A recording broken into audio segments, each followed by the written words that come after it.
అతను ఫెయిల్ అయిన పాయింట్ ఏంటయ్యా అంటే ఏవైతే ఇండస్ట్రీస్ ఇన్వెస్ట్మెంట్స్ మాట్లాడేవాడు కాదు. డెవలప్మెంట్ ఇప్పుడు సచివాలయాల వల్ల జరిగిన అభివృద్ధి గురించి మాట్లాడేవాడు కాదు. డాక్టర్ హాస్పిటల్ వల్ల పట్టణంలో దక్కిన డబ్బుల గురించి ఒక్కటే మాట్లాడేవాడు.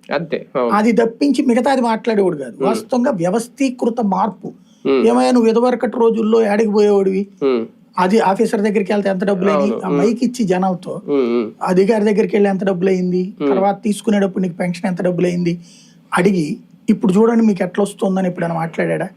ప్రతి నెల పెన్షన్ ఇచ్చేటప్పుడు మీటింగ్లు పెట్టాడా? లేదు కదా.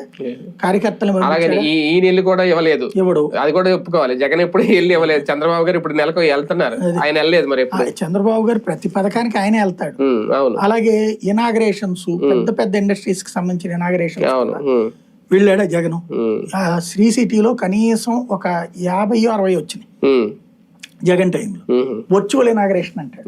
కోర్టులు ఈ పద్దాకి ఇప్పుడు అదే బాబు గారు అయ్యి ఉంటే రోజు కనబడుతుండేవాడు. అక్కడ వారానికి ఒకసారి వెళ్ళి కనబడుతుండేవాడు.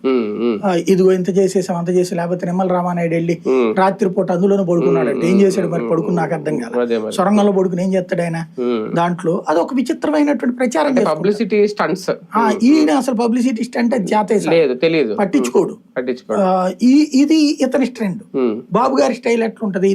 3 ప్యాటర్న్స్ ఉంటది.